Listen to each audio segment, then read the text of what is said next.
Good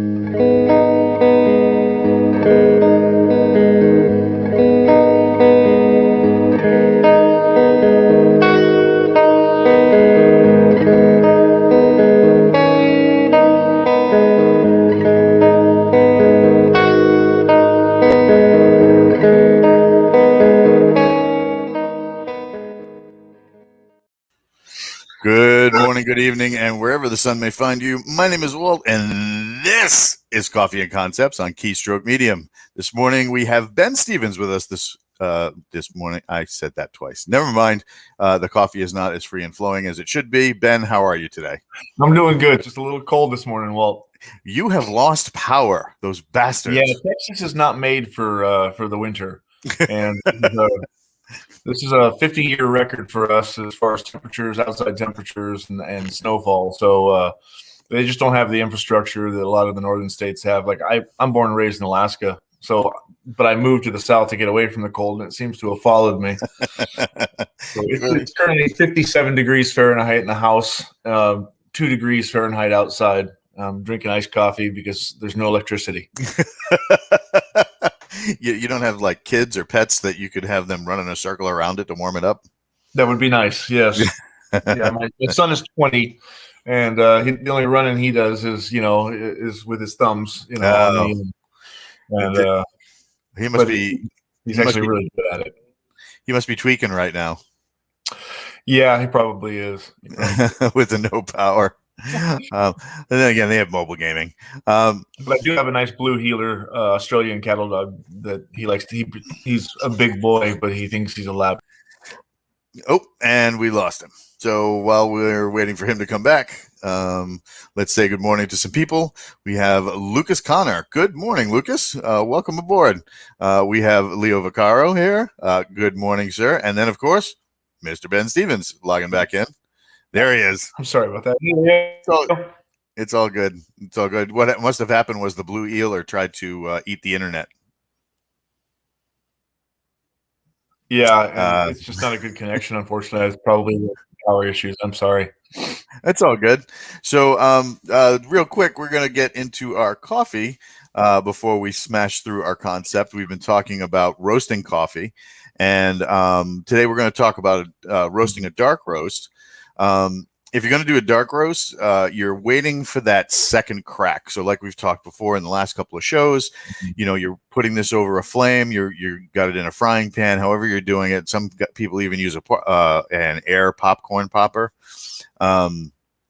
So when the beans start to crack, they sound like popcorn going off. And then you get your second crack, which is right around when the dark roast flavors start coming out. And then this is where you're going to be paying attention to the temperature. So certain temperatures will give you certain results. The higher the temperature, the less bitter the coffee, the less acidic the coffee, but you're going to have more of a smoke taste. You're going to taste more of the char on the beans. What's that? I said you're killing me. I like a dark French roast. That's my preference. Yeah. So French roast, you're looking at right around 460 degrees, and that's where you have that full-bodied, like Atropia veteran. So if you've never served in the military, Atropia is the fictional country that the military uses to as a training ground for people who are training in the military. So that French roast is right around 460 degrees. That's where you get that hint of smoke. Ben will be back. That hint of smoke, the kind of like that really, really dominant, almost salty flavor.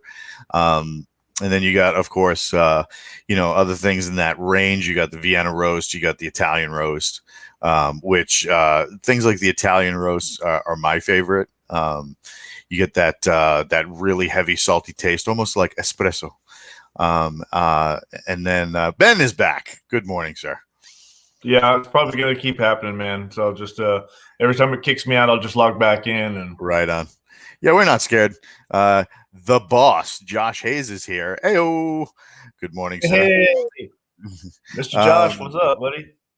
So yeah, so that dark roast, you're looking at really high temperatures on those beans.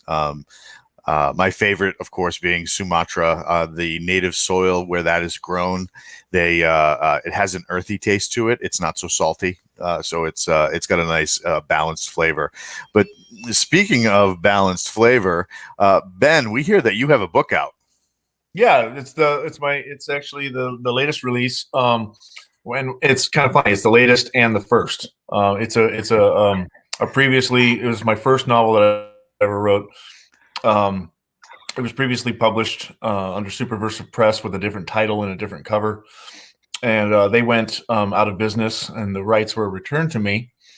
And shortly after I started working on those Ember War books with Richard Fox, I decided to reach out to Aethon. I had through the boss, Josh Hayes, and other people I met at 20 Books Vegas, and it seemed to me like everybody was very happy with this publisher, and I thought, well, why not give it a try? And so I reached out to Steve of Aethon Books, and turns out he's my neighbor. Like, he literally lives That's less awesome. than 5 miles from me. We got together and had tacos at my favorite taco place, and the rest is history. And so it's been re-edited. They've gone through it and revised it a little bit, and we came up with a new title, a new cover, and now we're going to rapid release the whole series, which is 4 books total, which makes me happy because before with the previous publisher, only 2 had ever been released. So now people who'd read the originals will be able to see how the story actually ends. So I'm very excited. And reading some of the reviews, people said that they read the original and that the revision is really a step up and a step in the right direction. Can you talk about what it took to revise the book? I'm sorry, can you repeat that? The audio's breaking up a little bit. Sure. Can you talk about what went into revising the book? Oh, well, it was basically just, when Steve and Rhett, started talking to me, they said, this book's already been professionally edited, correct? And I said, yes, it has, but it can always use another one, right? So they used one of their in-house editors, and me and her, she was really good. It was kind of cool too, because I like their hands-on approach. They said, if you disagree with one of the changes she wants to make, can you please explain to me why? And so there was a little, dialogue, and we made some changes, and she had a much better grasp than I do about how to use official titles as far as capitalizing rank and when to do it, when not to, which is kind of embarrassing because I did serve in the U.S. Army Reserves. But when it comes to when to capitalize captain or colonel and when not to capitalize captain and colonel, so she just brought it up to a more professional level. And and then, of course, using original art for the covers rather than stock art, and learning about talking to, as far as like the title change, that was a big one. It was like, for me, it was an educational process, understanding that, like Craig Martell always says in his 20 books to videos that he does, that genre is marketing, and understanding that even if there isn't a spaceship in the book proper or at all, or they don't even ever leave a planet, the whole story takes place on one planet, I didn't understand that you can still, maybe put a spaceship on a cover or categorize it in space colonization subgenre and whatnot. And so learning about that is helping it reach more readers, because I was being a little too, what do you want to call it? I was too particular to details when I was going around it the first time, not understanding that what you actually need to get the image in front of people who are browsing books on Kindle Unlimited and whatnot. And once they pick it up, if they like the romp, they're going to stay with it. And we've got a pretty decent page count so far, so I think it's working. And so that's a learning process for me, because I'm fairly new at this. I'm not a fast writer. I'm lucky if I can do 2.5 books a year. I'm nowhere near on the level of some of these guys who can put out a book a month. But someday I'd like to. That's because they don't sleep. Right, and I'm trying to balance that with my day job, which can be a very demanding job at times. For example, when we were working out the details of this release, and I'm still writing the fourth and final novel, I was assigned to Abu Dhabi, and I was there for 4 months. And a lot of that time, I'm offshore in the Persian Gulf working on a rig and stuff, and it can be difficult to find the time to write every day. You really have to fight for it. Hell yeah! So, what did you used to do in the Army Reserves? I was a chaplain's assistant. Nice. That's a cushy job. Yeah, buddy. Oh my God! I was going through a Joseph Campbell phase, right? So. Yeah, right. That's awesome. Can you the blurb that you have on Amazon? It tells a little bit about what's going on, but you really don't get the gist of where the story is. Like how it impacts you when you start breaking open the cover. Can you tell us a little bit? Give us a little bit of a robust elevator pitch of what this story is about. Sure. It doesn't tell you where the story's at because that's actually kind of a spoiler, right? It's one of those things that the character learns, and so the reader learns through the character where the story is actually taking place. But it is basically, it's about if you think of I can't really compare it to a lot of other novels, but I can compare it to a lot of like video games and role-playing games, which is what I grew up on.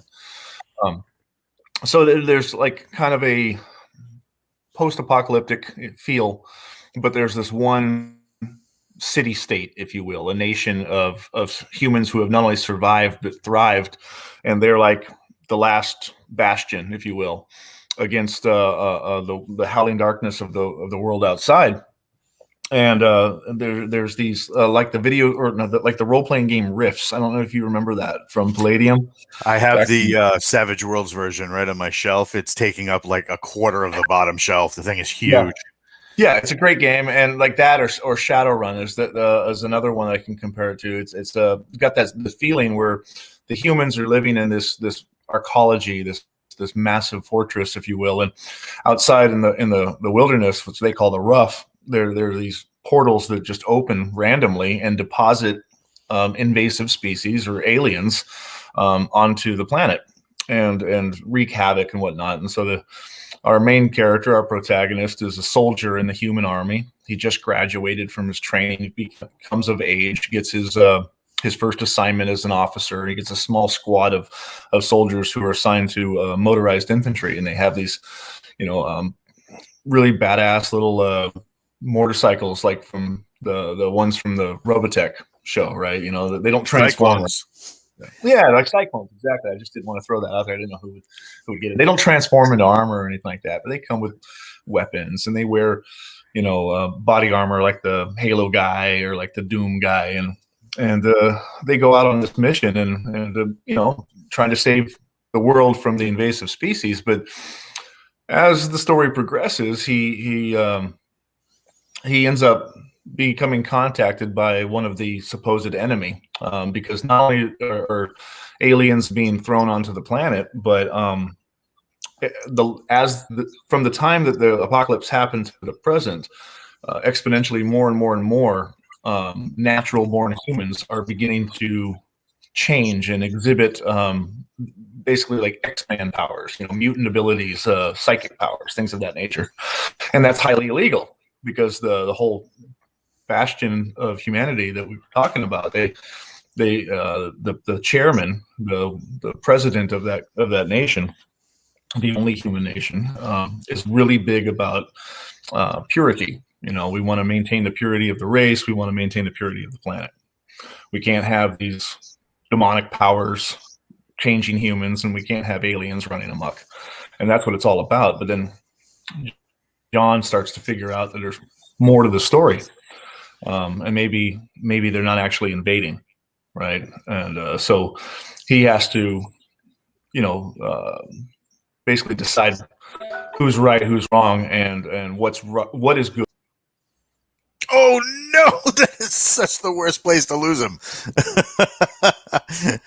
Oh my god. So far they've got a couple of reviews up there. Oh, here we go. Oh, and boom, I gotcha. No worries. I really can't give too much more away without spoiling the story, that's good. Yeah, he has to he gets thrown into a tough situation and he makes the most of it. Oh my god, I got to tell you though, that cover is pure like motivation fuel. Yes. That just the hammer sitting there, and I'm like, yeah, I just want to hit something with something heavy. What can you talk about the cover a little bit? Yeah, the hammer. Well, the whole thing, actually, the whole story was originally inspired, and it's damn near identical. I mean, obviously, it had to change in some ways to make it marketable, but the whole story is probably 11 years old. And it's based off of like a choose your own adventure bedtime story that I improvised for my son when I would come back from rotation in the oil field. Oh, awesome. So a lot of the choices that the character makes, and including weapon, were decisions that my son made. And at the time, he was really into playing Halo. And at one point in the story, I basically, it was like a role-playing game without dice and paper because he was too young for that. So I was just, okay, you're doing this. Now what do you do, right? And he's just this little starry-eyed kid, and he's like, all right, do this. And I'm like, okay, are you sure? And back and forth. It was just a fun way of doing a bedtime story. And at one point, I lead him into an armory because he's made his choice, and the path is set before him, and now he's got to equip himself. And both in the bedtime story and in the novel, the character basically has to pull an Inigo Montoya. You killed my internet. Prepare to die. Oh my god. So anyway, he has to basically use his inner voice to find the weapon he wants. And I basically just asked my son, what do you want? And he's like, he was playing Halo at the time, which was really big in 2010 for kids his age. I think Halo 3 had just come out. And he wanted one of those smack hammers, that the Master Chief gets this big old hammer, and it's kind of a slow weapon. But when you hit the aliens with it, they fly across the screen, And so we created this whole magic artifact hammer thing based around that. And it's fun. That's fantastic. That is absolutely fantastic. Chat is really digging it too. Have you ever heard of a comic book title called Axe Cop? What's it called? Axe, as in like a hatchet. Axe Cop. No, I haven't. So it was done along the same lines, where the comic book artist would come home on holidays, and he was much older than his younger brother, who was 8 at the time. And he said, "Hey, just you tell me a story, and I'll draw it." And it was about a police officer who solved crimes by whacking everybody with an axe. and it had his partner was a dinosaur, and they fought aliens. Eventually it was picked up as a cartoon on, I believe, Adult Swim. I'm not sure. Not sure where they picked it up, but yeah, it was a very popular comic for a while, just because of the way that the young man did it, and it was really well done. That is a fun way to create a book, though. Yeah. Going Princess Bride with gravity hammers and automatic weapons yes, sir. With the kids. Yeah, Lucas Connor in the chat. Gravity hammer ruins anyone's day. That's right. In fact, you're telling me about this cop with his axe, and all I could think of is this old song, and I can't remember the name of the guy who wrote it, but the lyrics were, or the chorus of the lyrics were, Tommy solves his problems with a chainsaw, and he never has the same problem twice. No, just more of them, because he cuts them in half. So people can find this on Amazon. It seems to be doing pretty well. Were you nervous to re-release it? Absolutely. Yeah. Because, we had a very flat, when it was previously released under its original title and whatnot, basically we didn't, because I had a publisher, but he was going through some seriously challenging personal things at the time. And I don't think we really took advantage of like AMS ads and how to do that. So it was purely like Facebook marketing, and I spent a lot of money, and it was just like a flash in the pan for like one day in the top 50 new releases, and then it, plummeted and stuff. And it really sucks because I mean I understand that you have to keep doing, but this is my favorite story that I've written so far. It has, because of the history of it, I told you. And, so yeah, I was very, very nervous. And I'm thinking, oh my goodness, how can I possibly, because it was written for my son, and it was written in that way, and it was not written in with any sort of strategy, like, okay, this is what readers like, I'm going to do, XYZ, right to market, and then make it mine or anything like that. It's just purely character driven. So people are either going to like it or they won't. It's not going to be, I want to read some Space Marine fiction. This looks like, the cover looks good. They're either going to get into it and realize this is not your atypical, Space Marine fiction. This isn't a, another Old Man's War or Ember Wars or or Galaxy's Edge or anything like that. It's just going to be. I actually think of it a lot like Final Fantasy X. It's kind of a love story, really, surrounded by, and it's a love story in a space fiction, military fiction dress is what it really is. It's like, I really liked Final Fantasy X, and that's where I got the ideas. Now, it has a lot of Halo dressing because that's what my son was into, but I wanted to tell him that story about this a hero's quest, basically to get the girl and save the world. And what boy doesn't like that? I mean, maybe I'm old fashioned, but growing up, that's what I wanted to do. I wanted to save the world and get the girl. So I wanted to save the world and have tacos. J.R. Hanley was. Yeah, tacos don't lie to you. Tacos never let you down. Tacos are life. J.R. Hanley wants to know, can we ask about the audiobooks? And then Jeff Haskell, who had done a 24-hour writing stream the other day. Holy crap. He said, bought, looks awesome. Who did the cover? Okay. Now the audiobooks, that's going to be up to Stephen Rhett. It's going to be a bit of a challenge because I don't know. I'm torn on this, torn about talking about it, but honesty is best policy. There is an audiobook out still on Amazon or Audible for the original version. And I took the old books down, obviously, when the old publisher went out of business, but you can't take a. Don't you hate when that happens? He's going to connect any second. I'm pretty sure he's drinking cold coffee. There he is. Yep. And boom. I learned that you can't take an audiobook down. So we're just kind of not talking about it. And I suppose if the ebook and the print copies sell enough, then it'll be up to Stephen Rhett to decide if they want to pursue an audiobook. And I hope they do, because there's so many people who are relying on Audible now. And but the original one is still out there under the original title, and it was done by a guy named Ken Dickinson, and he did a really good job. He was a new narrator. He had a few titles under his belt, and it was really interesting because I didn't know what to expect. And when I got it, I mean, you write a book, you read a book, it's a movie in your mind, right? Both as reader and writer. And suddenly, so I went, I got the audiobook.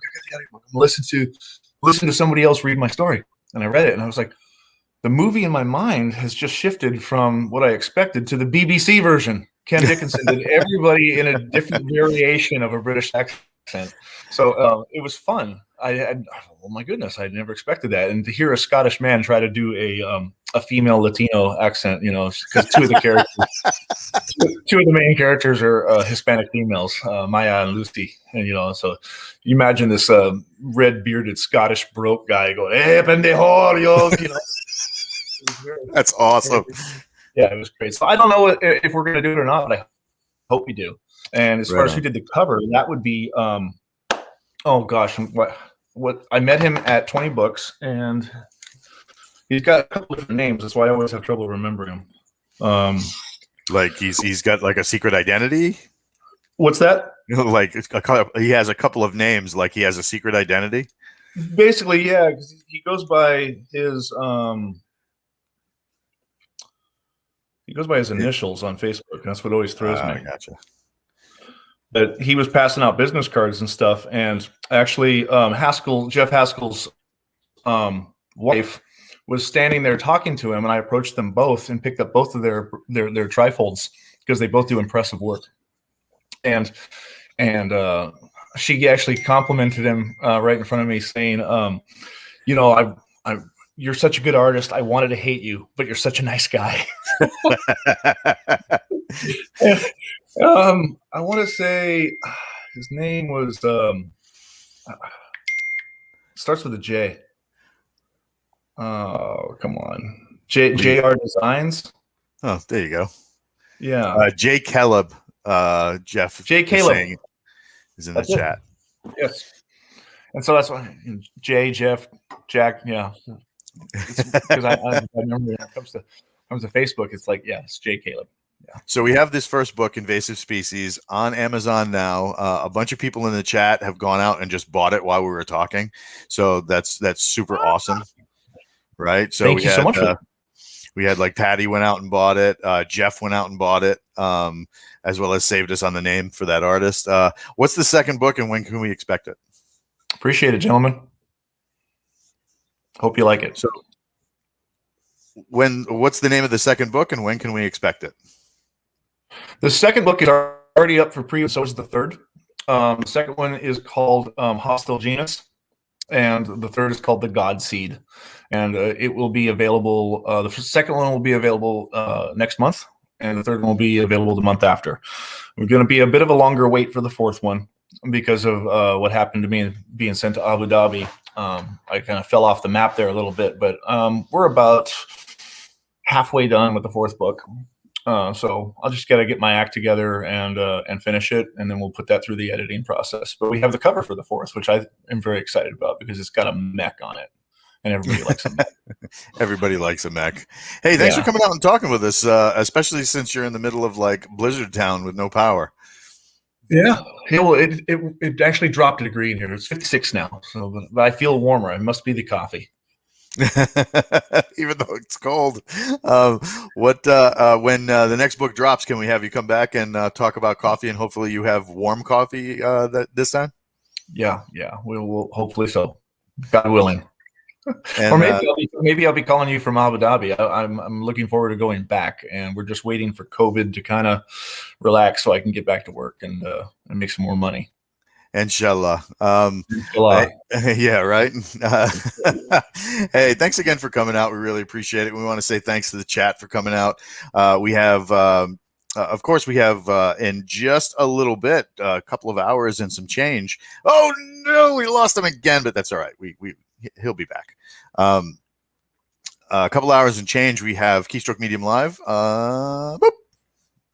We have Keystroke Medium Live with Josh, Scott, and Chuck, where they're going to be diving deep into the meat and matters of all things publishing, and probably doing a roundtable as well. We have, of course, Keystroke Medium normally on Tuesdays, but wife's going in for surgery tomorrow, so we bumped a day early.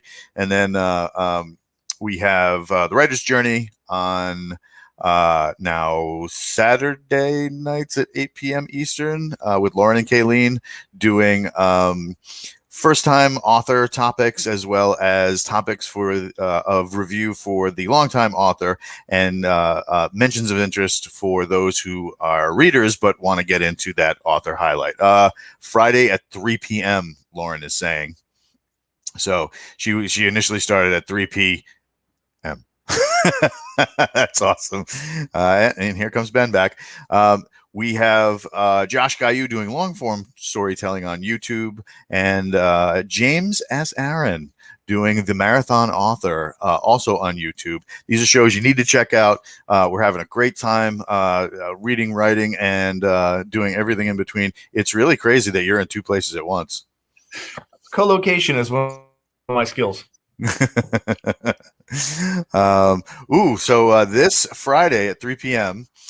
We have Jim DeFelice, who is one of the authors of American Sniper, Chris Kyle's story. So definitely roll in at 3 p.m. And check that out, because if you've never read American Sniper, it's a very interesting read and gives you kind of like a bird's eye view of what some of those guys, especially in the teams, what they went through when they were in Iraq. So yeah, definitely check that out.